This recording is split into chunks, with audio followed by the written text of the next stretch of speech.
Hey, my name is Michael Garrick, and this is PoppinCulture.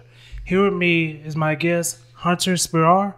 He's an amateur MMA fighter. Thank you so much for coming on the show. Yeah, man. Thanks for having me. Dude, I'm digging the shirt, by the way. I didn't get a chance to say that. Thank you so much, bro.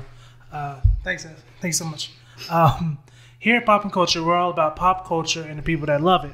And we're also about the cultures that influence pop culture. When you hear pop culture, what comes to your mind? I mean, kind of just what the words like imply, really. You know, popular culture. It's what everybody like in the community or in the country is just talking about or feels is important at the time. Okay. You know? Nice. Yeah, because that is the real definition of pop culture. It's popular culture. Yes, exactly. Yeah, it's probably pretty close to the dictionary definition. Yeah, exactly. It just didn't sound cool as a podcast name, but yeah, that's it. That's definitely it. So I know we discussed that our topic would be MMA. Mm-hmm. What got you into MMA? So my dad got me into MMA. Really, you know, he was a fighter himself. He owned like a karate school when I was like a little kid, and then later on, he also owned like a boxing gym when I was in high school. So, you know, through him, I've basically been doing like one thing or another, whether it's like karate, jiu-jitsu, boxing, something like that, basically my whole life. So, you know, even like I was back up in Connecticut where I was born, but like even when I moved down south, like that was like one of the first things I did. I was like, all right, I need to find a gym to train at. And then, you know how it goes. One thing leads to another, and you know, you get a new coach, you're like, oh cool, you want to fight? Hell yeah. Yeah, pretty much. I also forgot he's a great instructor also. Like great instructor. Thank you, man. No problem. Okay, so like you said, we're going to talk about MMA. So it started, everything was separate. Nobody wanted to mix everything together. Mm-hmm. Do you think people, before MMA became a thing, do you think they were just more, no one wanted to be embarrassed, or it was just very prideful? I feel like it was a little bit of both. I feel, because I feel like back in the days where, you know, nobody like really like fought each other like style versus style. No one wanted to, you know, cross train with other styles. There's definitely a prideful element to that, and there's definitely this idea of like you have your style and you stick to that and you make that work in any situation. But I feel like there's you know, whether or not no one at that time probably would have admitted it, but I mean, I would imagine that there was probably like if you own like, you know, a kung fu school, you know, why are you gonna go and, you know, put it on the line like an MMA fight? Or I mean, what would now be an MMA fight? It's more like, would have been more like a no holds barred thing back then. You know, why would you put it on the line there? And then, you know, if you lose, what do you do with your school? So whether or not it was something they consciously thought, I'm sure there was definitely, they definitely didn't want to get embarrassed, but definitely outwardly, I feel like it was probably more of a pride thing. But yeah, they got over that, and then, you know, I want to say, as far as I know, UFC was the first one to actually do it. I don't know if any other Western country did it before the UFC in America did it. I mean, if they did, it was like really, really small, kind of like, because I think they had something called Vale Tudo in Brazil. Okay, I didn't know. Which I mean, I don't speak Portuguese, but it means something along the lines of like, you know, no holds barred fighting, or like anything goes. It's something to that degree. And they had that in Brazil, but really? It definitely wasn't like organized. Okay. Yeah, it wasn't like particularly organized like the UFC or Pride was. Okay. And what was the name of it again? It's called Vale Tudo. Okay, Vale Tudo. Yeah. Okay, I'll definitely look into that. Okay. I had no idea about Vale Tudo. And Pride was before UFC or after? I don't think so. I think Pride might have been after. Yeah, I want to say it was after. Yeah. But yeah, I mean, I would imagine it had to have been like, because, you know, I mean, even the UFC's like early iterations were definitely like, they were one of a kind thing. Yeah. Do you think so? With it being mixed martial arts, it's not funny, but it's funny when you think about like they were so open in the beginning. They're like you could hit someone in the dick. Yeah. Have you ever seen some of the? I've seen all of them. I've seen all of them. Yeah, I actually I went on like a little binge because on my ESPN Plus they had a series called like In the Beginning, and it was like the first 10 UFC events. Man, there's like one match where guy gets caught in a guillotine. He has no way out, so he just starts just hammering the dude in the cup until he lets go. I am so old that I had it on DVD. Really? Yeah, that's how old I am. So he was like, it's on ESPN Plus. I was like, oh well, could have saved a lot of money if I waited. But yeah, right? Yeah, it was just crazy because it was like it's like I saw it and I was just thinking, like, oh, the ref is going to end this fight, and then you realize like 4 punches later, it's like, nah, his dick just ain't gonna work. Like, yeah, how bad do you want to win? Right? Yeah, for real. Like, and besides getting punched in the dick, it was many other things that they were allowed to do. I want to say headbutting was okay at that time. Yeah, I'm sure it was. Like, even like, yeah, like headbutting. I think the only thing you're really gonna do is like bite and eye gouge. Yep. Because even there was that Hoist Gracie fight with Chemo. Yeah. And Chemo, you know, this big Hawaiian dude with like a ponytail all tatted up, and you know, they're scrambling around so much, and Hoist is trying to like keep a hold of him, so he reaches behind him and grabs his ponytail and ends up ripping it out. Yeah.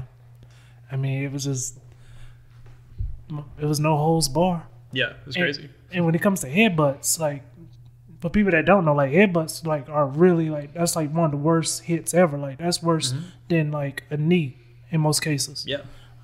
So. Yeah, I mean, you see people get like accidentally knocked out with headbutts. Yep. There've been a couple recently. Like, I think that first Joseph Benavidez fight with Yeah, I can't remember the dude's name. He's the champion now. Dude, he's the champion. Yeah. He's a savage too, but I can't remember his name at the moment. He beat him again and then prayed with him or something. That one was I didn't want to watch the replay on that one. That one was bad. I was like, the only weird part was like, which wasn't weird. I guess that's just a part of their culture in Brazil. Like he nailed with him, but like Joseph was having none of it. He was like, bro, you just knocked me out. Like, leave me alone, please, leave me alone. Like, yeah, bro, my wife is right there. Yeah, don't like stand over me and people pray. Please, man, people gonna rewind this, and now I gotta act like I don't care. I have no idea where I'm at, really. Yeah. But okay, we go through those years with no rules. And then now you have different commissions, and now they have to ref this. When it came to the referees, do you think they had a hard time trying to adjust to the rules? Because when you go from like, we got 2 rules, you know, don't let them do these 2 to like, all right, here's the textbook. This is what they can and can't do. I mean, I would imagine so, because they're basically creating a whole new sport. You know, because there is obviously, like you were just saying, there's difference between, all right, we have like 2 vague rules to, all right, let's actually clean this up, let's get like a real scoring system, you know, let's make it into like an actual like you know, repeatable sport. So I would imagine that would have been one of the hardest things, is trying to decide what exactly you can and can't do, and what is going too far, and what is, you know, too damaging to the point where, like, you know, you can't do this every couple months, or, you know, you can, you know, potentially get like really hurt and like never fight again. Yeah, I can only imagine being a ref and being like, refs get a hard rep now, which some of them definitely deserve, but like, just to know that, like, okay, I don't know when should I disqualify somebody. Yeah, that had to be very scary for them. So I mean, also, you know, refs nowadays, I mean, it's even harder because of everything that's come up, because the sport already has that connotation of, you know, being like barbaric and everything, and then with everything we know about concussions now, you know, refs get flack all the time for stopping a fight too early, too late, and it's really up to their judgment if they think, that person's had enough, no, that person's clearly concussed, if he takes a couple more shots, I mean, that could really like do some actual like brain damage. Yeah. So it's really rough for him now. Yes. So the UFC has its first, I want to say the first big star, Shamrock. I can say that, yeah. Ken Shamrock. Yeah. I just want to make sure I pronounce the last name right. Has Ken Shamrock, and he's just doing great, doing a lot of damage. And then you had Hoist and the Gracies. You had them. Yeah. But like sales were still not picking up the way they wanted. And then out of nowhere, you have Tito and Chuck Liddell. Sales pick up even more. But I truly believe MMA hit like that next level when it came to Spike TV. Oh, I completely agree. Yeah, with the Ultimate Fighter and everything. Yeah. And this is not just talking about the UFC. We're going to get all MMA, but you got to start MMA with UFC. What they did with Spike TV was just something that on paper did not look like it would work, but ended up working amazing. Yeah. Do you have any fond memories of the Ultimate Fighter, the first season?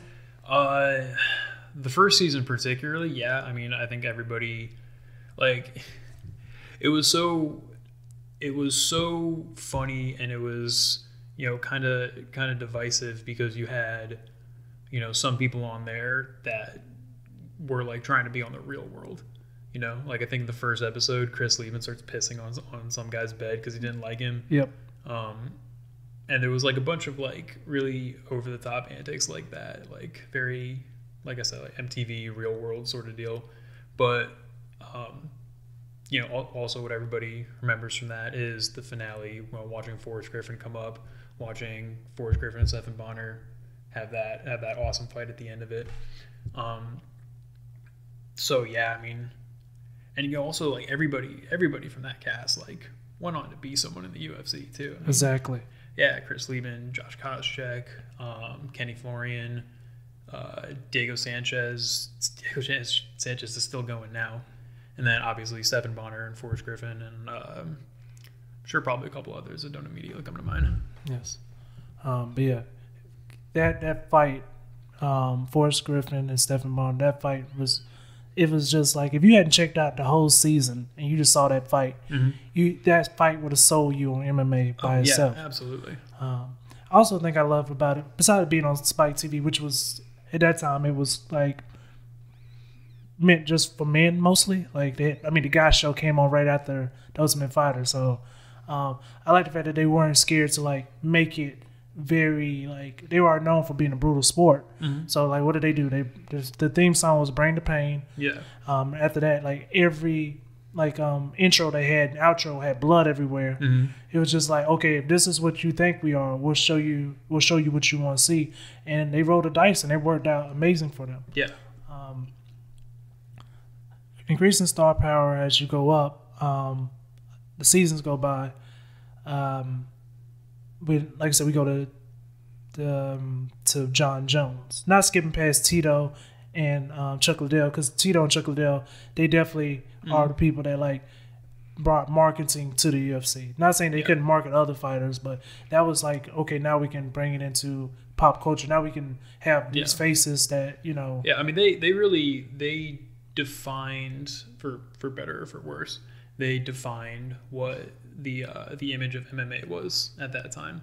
And that was kind of like that tap out era of MMA, and now it's now you kind of look back at it and you kind of cringe a little bit. Yes. Like, oh yeah, everybody with MMA has like tattooed heads and mohawks, and they wear tap out shirts and dye their hair, and like I said, for better or for worse, they did absolutely define what it looked like to be an MMA fighter back then.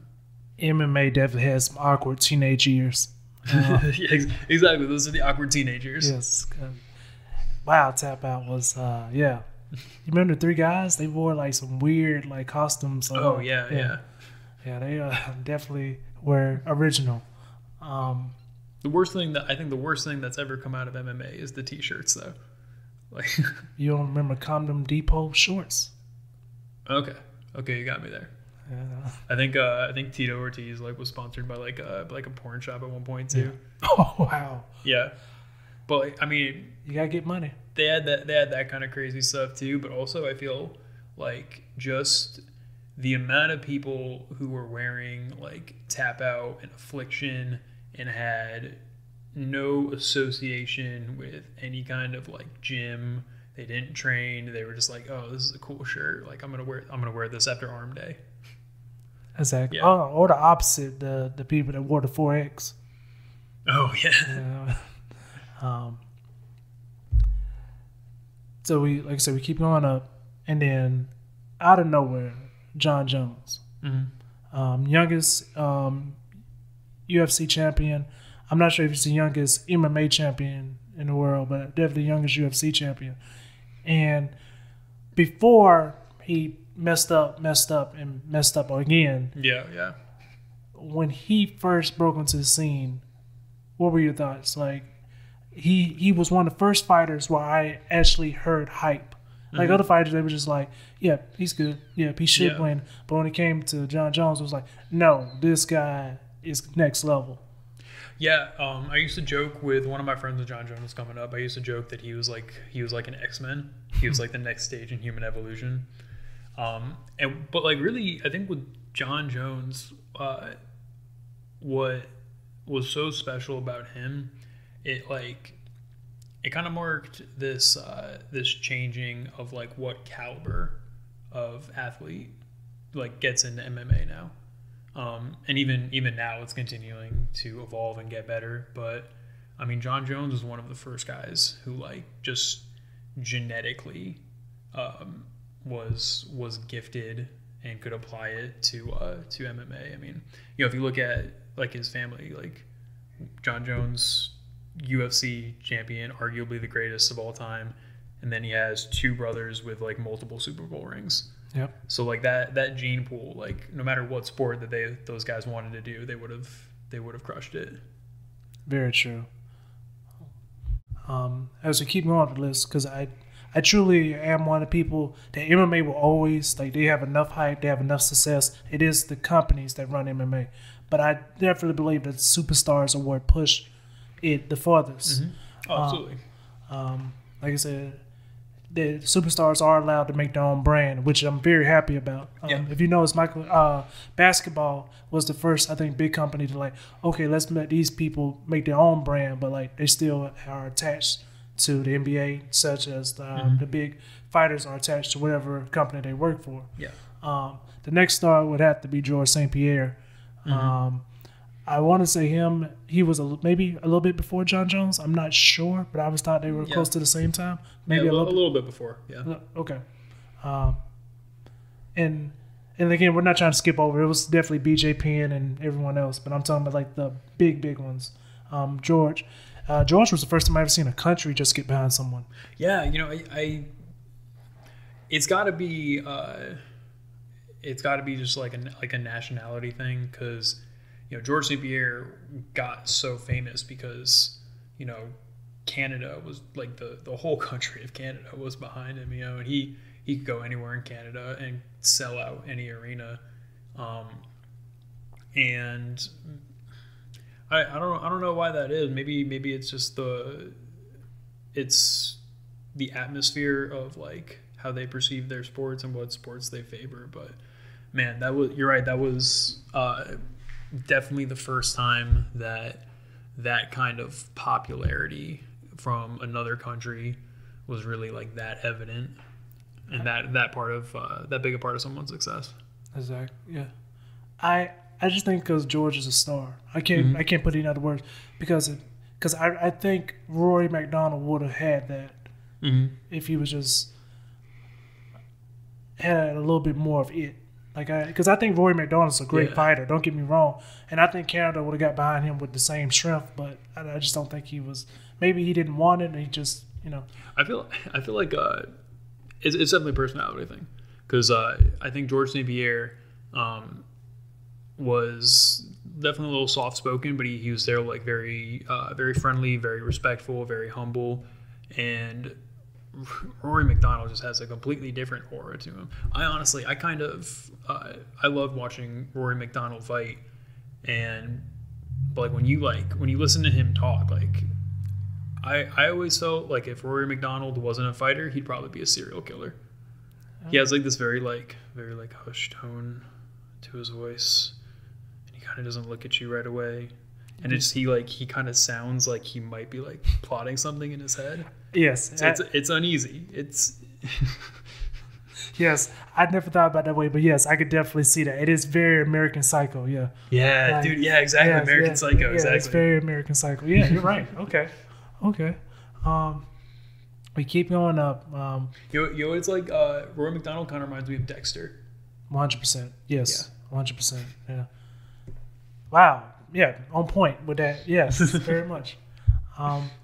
We go up from George St. Pierre and John Jones, and then we go up to now, I wouldn't say the circus itself, but we go to Brock Lesnar. Yeah. How do you feel about Brock Lesnar coming into MMA?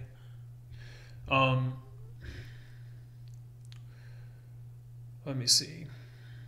I don't mind it because obviously like he fought and he won fights, so like how mad can you be about the guy cutting in line because he's like a relatively famous pro wrestler when he comes out there and also can fight and just physically, like they talk about it all the time. He was like 280 or something like that and moved like a welterweight. So he was such a physical specimen, and he could back up that hype well enough to where like how mad can you really be about it? But also like looking back at it though, the heavyweight division and like the state it was in then was just so different. It was perfect for Brock Lesnar to come in. The big guys, heavyweight's always been kind of like big guys who were strong but not necessarily as skilled. But the big guys then were still not as big as Brock Lesnar, and the skill level wasn't enough to compensate for that. But if you drop Brock Lesnar in the UFC right now, he's not beating John Jones, he's not beating Stipe, he's not beating DC. He really doesn't have a chance against any of those guys. Just the skill level and comparable size is just it's not the right playing field for him. But really, Brock was kind of a perfect storm when you look at it like that. He definitely increased the popularity. I think a lot of people that never watched MMA watched for him, mm-hmm. which was I definitely took it to the next, helped take to another level. Mm-hmm. After Brock Lesnar, we go to, which I may be doing, circling this timeline wrong. You can tell me if I'm wrong. We go to Conor McGregor. Mm-hmm. And I think without Conor McGregor, this sport is still 2 steps behind. Oh, absolutely. Like, what he did is just, not just for himself, because, now he's got his own companies. He's doing great. He's one of the few people that, he branded himself so well that now he's his own, brand. And again, got a whole country behind him. Mm-hmm. In the word of Khabib, he got 5 million people behind him, which is still a lot of people. Still a lot of people.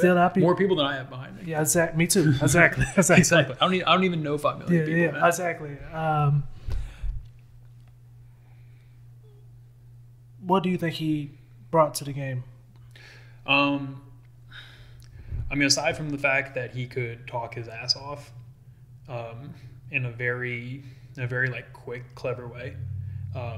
Because Colby Covington now, and he's trying real hard to be like the heel, but his is very contrived and rehearsed, and Conor could talk in a way that he could have a conversation with you, and you say something and then he says something smart back that makes you look stupid in response to you. He was very good talking off the cuff like that. But aside from that too, his the way he fought was very different too. He was coming out with with like the dude with the man bun, Ido Portal, and they're doing like gymnastics in the park and stuff like that, and he's like, "This is my secret." But I mean, really, like the way he went about like controlling distance and shutting people, like keeping people off balance and shutting down certain weapons that like they had like no choice but to look stupid fighting him. So I mean, between those two things, like the fact that he could go against the best in the world, and just the way he controlled things made them look stupid, and then the fact that he could talk in such like an adaptable way. I mean, that definitely did a lot for his career, absolutely, and a lot for the sport too, because it brought a lot of attention. Yes, he's one of the few people that can tell you what he's going to do and actually do it. Yeah, exactly. And you can't stop it. As an instructor and an amateur MMA fighter yourself, I'm left-handed. He's left-handed. Does he do something different? Is that why he's so good being left-handed, or does being left-handed really has nothing to do with his success? No, being left-handed actually, it's part of it. So particularly like when he came up, he used to kick a lot more when he was like coming up, and basically like he would, if you watch like all his early fights, especially at featherweight, first thing he would do, come out, throw some kind of like spinning kick, hook kick, something like real crazy. Never lands, but it kind of gets you to like back up for a second. And then him being left-handed, what he does then, he starts kind of like, if the other person is right-handed, he starts kind of like reaching out, messing with your lead hand, so you can't like use that lead hand to get your way in and throw your punches at range. So he's using the kicks to keep you kind of out of range, and he's stopping you from like effectively coming in until inevitably you kind of have to just jump in with the only weapon that he's given you at this point, which is just like a big right hand or something like that. Yeah. So inevitably you have to do that, and when he does that, well, slip back, and then he drops that left hand, and that's what happened to Eddie Alvarez. Yeah, like I said, he was, not to cut you off, but like he said, I've been fighting fighters like Eddie my whole life, and it's proven in the fight. Like if he did exactly what he said he was going to do, because he fought people like Eddie his whole life. When it comes to also, did you have something else to say? I'm sorry. No, I mean that was more or less it. I mean, as far as like, having that Southpaw Orthodox match, I mean, shutting down the other person's lead hand and getting them to rush in without it. I mean, that leaves them open. Like I said, it leaves them with no other option but to look stupid. Okay. So the opposite would be to I guess kick your way in. They shouldn't come in with their opposite hand, their power hand. They would have to wrestle. Well, I'm sorry. Say that again. So when you say they left them no other option, they would just have to keep circling. That's what they should have done. Well, no, because I mean, when you're at that range like that, I mean, and you're Orthodox, you have like your lead hand out, and that's the hand that's going to be closest to the person. That's also going to be your quickest hand, whether you're throwing a hook, jab, you're changing levels, whatever. So when you're kind of feeling out your range, that's the hand you do it with. Of course. Yeah. So if you take that weapon away, you put them out of range, so that like they can't try to hit you with the right hand, and they can't safely close that distance. They're eventually going to be left with that option of, all right, well, I can't use this. I'm just going to have to like try to rush in with my right hand, and then that's what he's waiting for the whole time. Okay, cool. Thank you so much for demonstrating that. Thank you. Or explaining it. Thank you. Another thing with Conor was, I think he had a big effect on fighters' pay. Not all fighters. Oh, yeah. Not all fighters, of course. But like the way that he definitely showed, like, hey, you can get paid this much. Mm-hmm. Don't let them tell you can't. Do you think that actually helped the sport, or do you think that's one of the things that now, like, some fighters that were going to get this big opportunity won't now because they know they want more pay? I feel like it kind of gets in the way. But like, I mean, the structure of like how the UFC pays people could use some work anyway, and that is kind of a problem that needs to get addressed. But I mean, right now the negotiating and the public spectacle of, oh, I'm not fighting unless I have this much money. You see that a lot with like Masvidal and like Covington are doing that a lot now, and even John Jones. They're making it very public that like, okay, I won't fight unless I get this amount of money. So that does kind of get in the way of matchups and what the sport can produce as far as putting out the product. But I mean,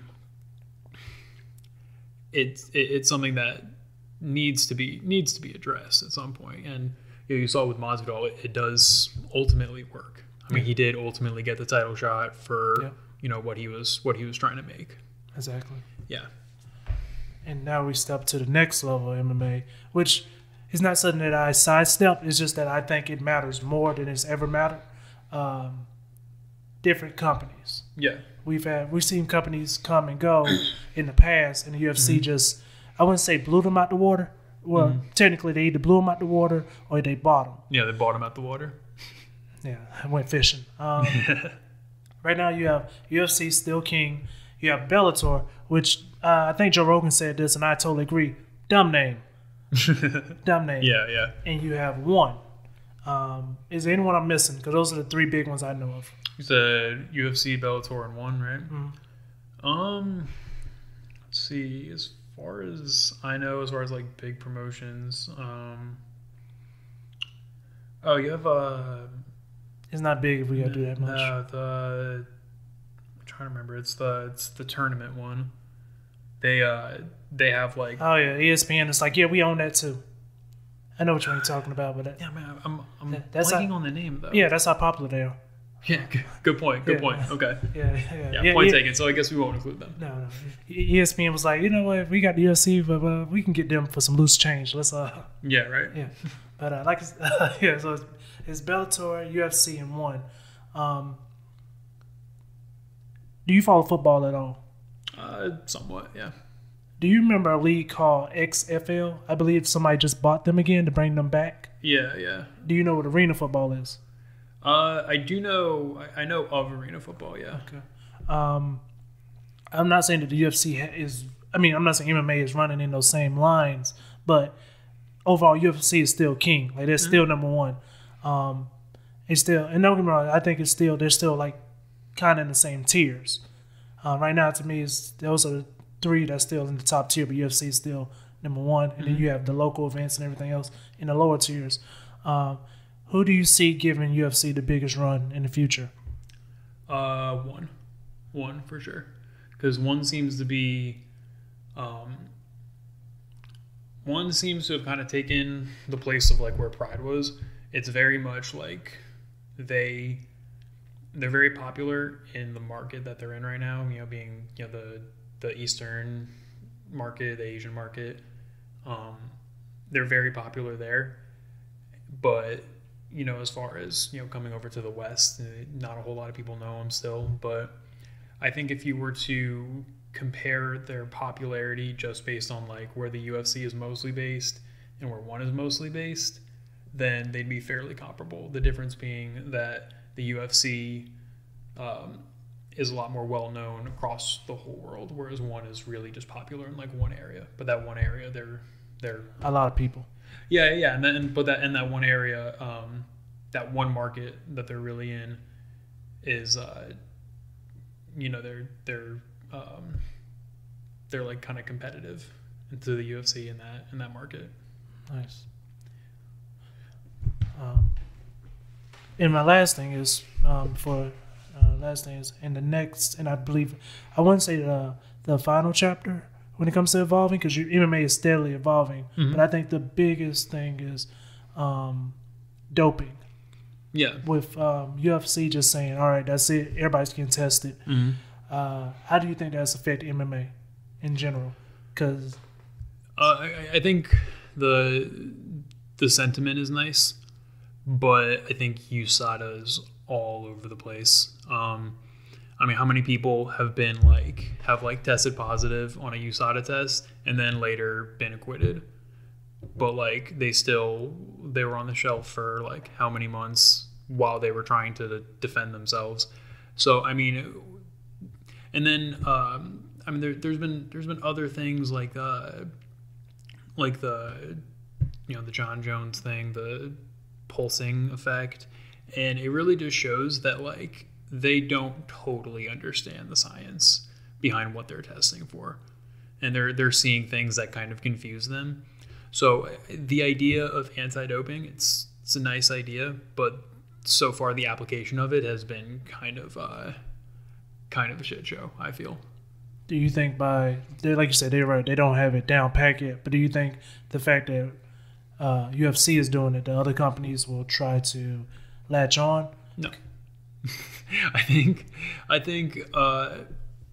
like companies like Bellator see the effect that it's having on the UFC in terms of like fights getting canceled like the day of or the week of or whatever, and I think it's it's limiting in the amount of fights that they can put on and the level of fights they can put on with all these little like hurdles in the way.